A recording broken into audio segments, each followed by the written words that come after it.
Selanjutnya pada Bang Alfarad Kasman selaku divisi kampanye data nasional, saya silakan. Wah, keren. Foto-foto saya. Saya nggak pede, misalnya kanan kiri dia keren-keren. Oke, terima kasih teman-teman sekalian sudah mau mengundang Jatam sebagai ya teman buat bertukar pikiran gitu. Nah, sejak awal sejak di revisi Undang-Undang Minerba di 2020 kemarin memang sikap Jatam itu sama bahwa kita menolak untuk terkait dengan revisi Undang-Undang Minerba karena ada beberapa pasal yang sebetulnya sampai hari ini masih sangat karet. Misalkan soal setiap orang yang mencoba menghalang-halangi usaha pertambangan itu bisa dipidana dan 1 tahun penjara gitu. Nah, ini yang kemudian tafsirannya itu menghalang-halangi ini bentuknya seperti apa gitu kan? Karena ya orang menarik-narik ataupun misalkan warga yang berjuang untuk tidak meloloskan alat beratnya itu juga dianggap sebagai aktivitas yang menghalang-halangi gitu. Khususnya yang perusahaan yang memiliki izin. Nah, tetapi kita refleksi sedikit bahwa situasi hari ini itu merupakan by design gitu, by design yang diwariskan oleh Joko Widodo.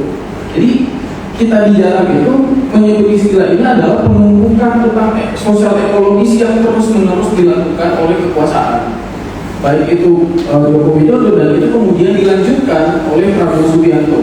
Nah, misalnya di tahun 2024 kemarin itu kurang lebih jumlah izin usaha pertambangan yang ada di Indonesia itu sekitar 7.900-an IO. Dan dari total izin yang sebanyak itu kurang lebih ada sekitar 10 juta hektar yang khusus untuk pertambangan mineral dan batu bara, termasuk di dalam soal kawasan-kawasan smelter dan macam-macam. Nah, yang menjadi persoalan adalah ketika misalkan dengan kondisi zona pengembangan industri ekstraktif yang ada di Indonesia dan tersebar di hampir seluruh kepulauan, baik itu pulau besar dan pulau kecil yang ada di Indonesia, ketika misalnya ada upaya pemberian konsesi atau kita menyebutnya bahwa ini akan melahirkan pemburu rente baru, gitu kan? Pemburu rente baru bukan hanya perseroan lagi ataupun oligarki yang ada di kekuasaan hari ini, tetapi pemburu rente itu lahir dengan posisi sebagai akademisi yang ada di kampus-kampus. Nah, dengan kondisi itu kemudian akan menghasilkan bahwa konflik ataupun daya rusak ataupun meluasnya konflik dan daya rusak itu dan panjangnya konflik daya rusak itu akan semakin besar. Nah, ini yang kemudian kita khawatirkan. Karena kenapa? Karena kalau misalkan kita lihat sejenak ke belakang di masa Jokowi itu kan Jokowi fokus pada program hilirisasi misalnya di sektor nikel, dan kita tahu nikel itu secara terus-menerus hingga hari ini terus dikampanyekan sebagai bahan dasar untuk pembuatan baterai kendaraan listrik. Namun secara statistik misalkan kita lihat bahwa nikel Indonesia sendiri itu cuma 5% untuk produksi baterai kendaraan listrik. Sisanya itu dipakai untuk pembuatan produk stainless steel. Jadi sekali lagi pemerintah yang membohongi rakyat, membohongi kita sebagai warga negara, karena pada dasarnya yang disampaikan itu, yang dinarasikan itu justru tidak terjadi. Dan ya sekali lagi kita bertanya, ini sebetulnya untuk kepentingan siapa gitu kan? Nah kemudian jauh sebelum itu juga kan ada istilah hilirisasi batu bara. Batu bara itu kemudian dihilirisasi dengan berbagai macam produk, termasuk gasifikasi, termasuk co-firing biomass misalnya. Di batu bara itu dioplos menggunakan pellet atau pellet kayu ataupun cangkang sawit misalnya, dan banyak lagi seperti amonia, green hydrogen dan macam-macam gitu. Itu yang kemudian memberikan satu pernyataan yang tegas bahwa kekuasaan ini tidak merespon atau tidak peduli terhadap krisis bagi warga-warga yang berada di lingkar pertambangan batu bara hari ini.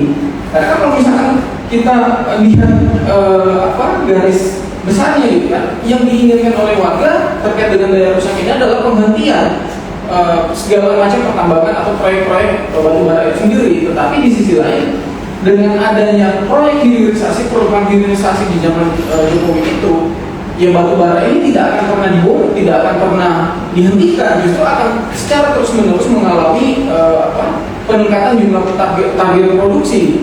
Dan itu kemudian bisa kita cek misalnya di tahun 2021 sampai 2024 kemarin itu ada stagnasi gitu, ada stagnasi target operasi produksi batu bara sekitar 920 metrik ton, sekitar 920 metrik ton, dan itu yang kemudian menjadi semakin membenarkan, menegaskan bahwa negara ini tidak, atau kekuasaan ini tidak merespon terhadap krisis itu sendiri gitu.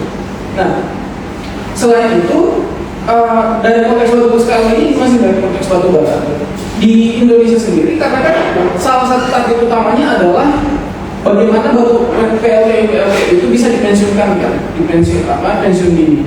Namun hingga hari ini sama sekali belum ada PLTU yang ada di Indonesia itu dipensiunkan. Dibandingkan dengan negara-negara seperti Tiongkok, India, itu mereka sudah betul-betul menjalankan apa yang mereka ratifikasi terkait dengan Paris Agreement misalnya. Itu, dan Indonesia meskipun kita meratifikasi itu, tapi komitmen kita terhadap untuk mengatasi kenaikan suhu yang dengan batas 1,5 derajat itu tidak juga dijalankan. Justru apa? Justru negara memberikan keleluasaan, keistimewaan kepada pengelolaan batu bara untuk kebutuhan kawasan-kawasan industri smelter nikel. Jadi ada peningkatan, meskipun misalnya PLTU batu bara untuk kebutuhan domestik rumah tangga itu tidak meningkat lagi, tidak ada stagnasi maksudnya, tetapi untuk kawasan-kawasan smelter nikel yang ada di timur Indonesia, di Maluku Utara, di Sulawesi misalnya, dan beberapa kawasan-kawasan lain, itu justru mengalami peningkatan. Jadi PLTU captive ini yang notabene berada di kawasan-kawasan itu dipakai dan menciptakan, mendatangkan daya rusak yang lebih besar lagi, selain daripada pertambangan nikel yang sangat daya rusaknya yang sangat besar, dan ditambah lagi dengan PLTU batu bara yang dioperasikan untuk pemurnian bahan tambang nikel itu, maka daya rusak yang dihasilkan, yang diciptakan dan itu dirasakan oleh warga yang ada di tapak-tapak itu ya semakin besar. Hampir tidak ada tidak ada positifnya gitu yang bisa kita saksikan hari ini. Nah, selain itu teman-teman, yang perlu kita garis bawahi bahwa kenapa misalkan di awal saya sebutkan Prabowo Subianto itu sebetulnya melanjutkan apa yang sudah dijalankan oleh Joko Widodo itu sendiri, karena hilirisasi itu tidak lagi hanya sebatas pada untuk komoditas nikel atau hanya sebatas pada untuk pembuatan bahan dasar pembuatan baterai kendaraan listrik. Tetapi di masa Prabowo ini hilirisasi itu dikembangkan dan akan dijalankan kepada 28 komoditas mineral kritis, termasuk di dalamnya tadi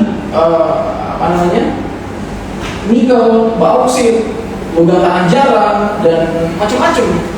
Dan itu yang kemudian akan dijalankan di masa Prabowo Subianto. Jadi bayangkan teman-teman, untuk kawasan industri smelter nikel saja itu menciptakan masalah yang sangat luar biasa. Daya rusaknya itu bisa dirasakan oleh warga yang ada di tapak itu, dengan mulai dari kemiskinan yang semakin ekstrim, kesehatan mereka yang semakin tidak membaik gitu, semakin rusak gitu.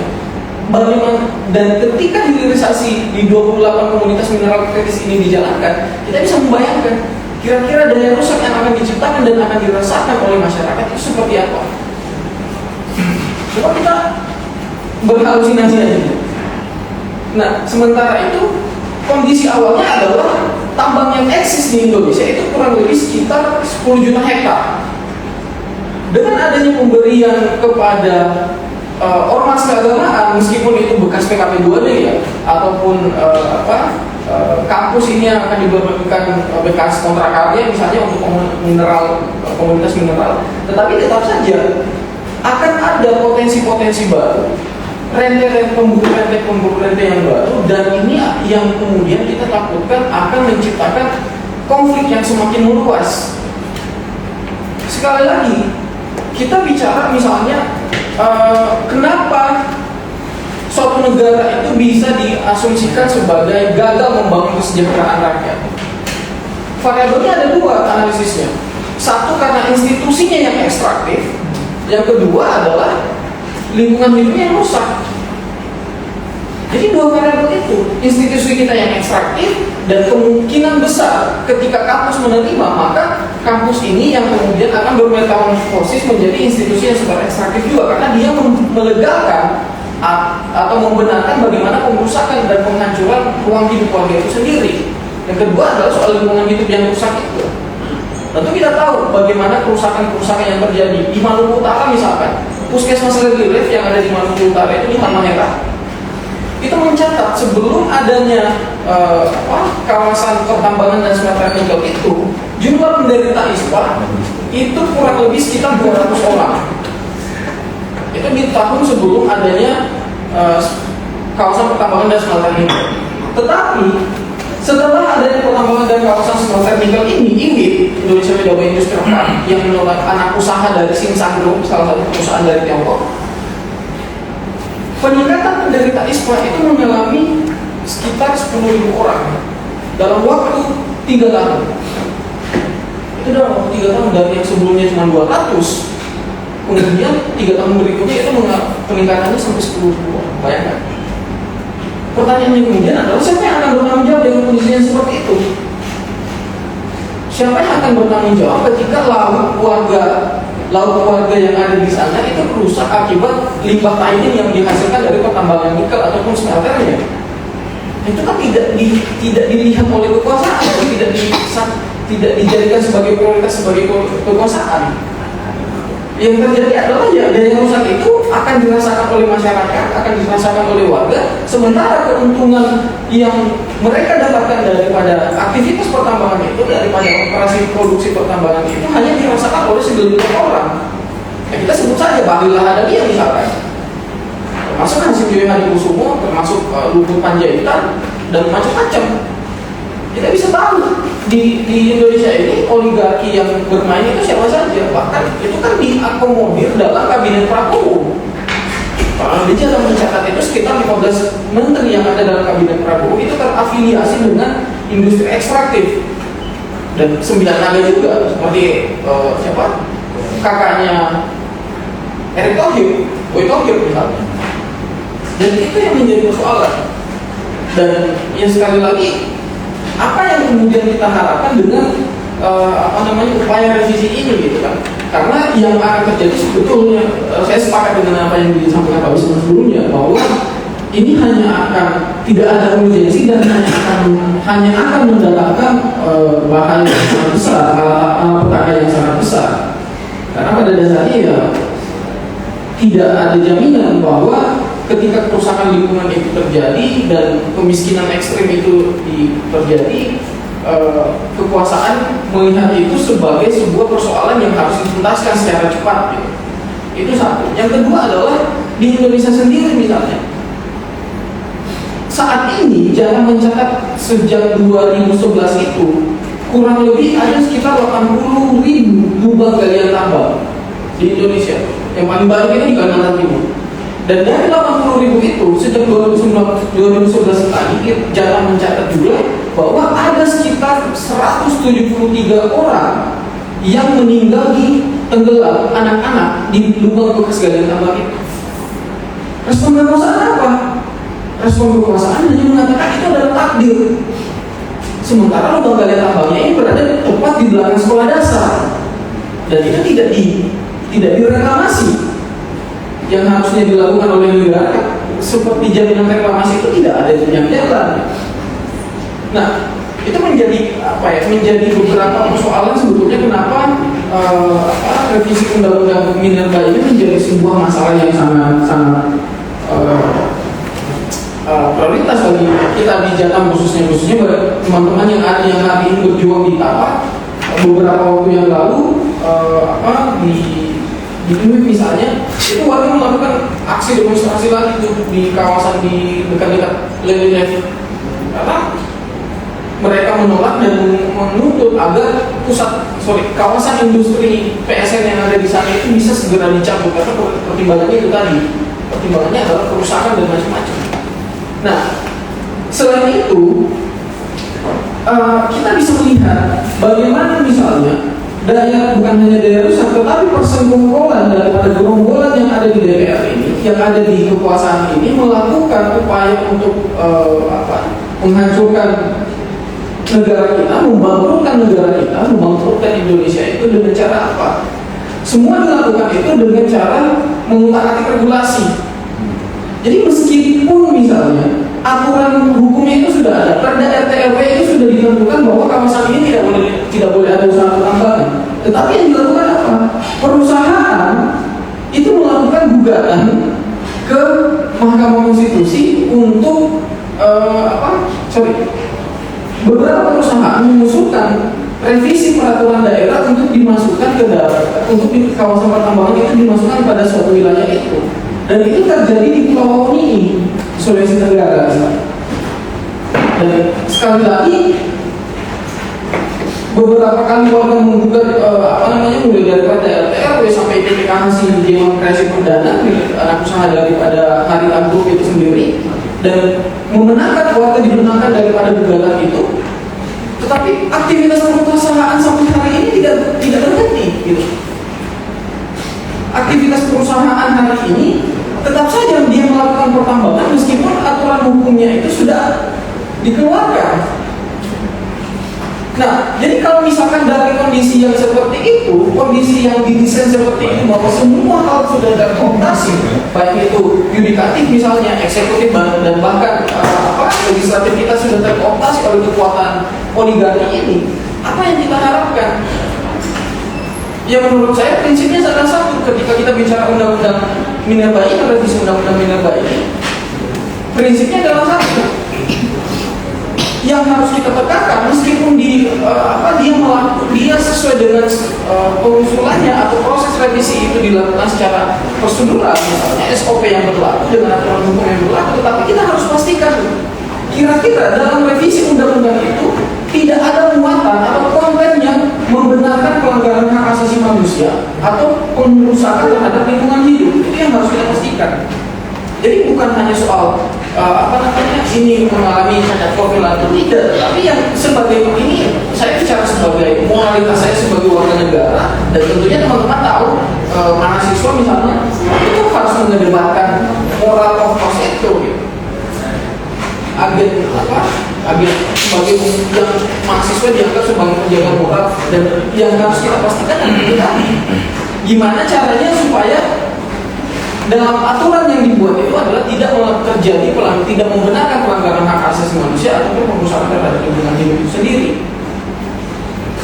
Karena kalau misalkan kita berdebat di ranah yang spesifik secara hukum, aturan hukum kita terkooptasi. Hukum kita terkooptasi oleh kekuatan oligarki seperti tadi. Yang terjadi apa? Meskipun keputusan hukumnya sudah jelas, di Sangihe, Wahomi, dan beberapa tempat-tempat lain seperti Dayung misalnya di Sumatera Utara, itu warga semua dimenangkan gitu. Tetapi apakah itu menghentikan aktivitas perusahaan? Sampai hari ini tidak ada aktivitas perusahaan yang berhenti. Itu yang menjadi problem. Karena kita menurutku kita tidak bisa lagi percaya terhadap kekuasaan. Karena kekuasaan hari ini yang dijalankan oleh Prabowo Subianto hari ini betul-betul culas dan hanya akan menciptakan krisis yang di berbagai di seluruh kepulauan Indonesia itu sendiri. Mungkin gitu teman-teman. Terima kasih.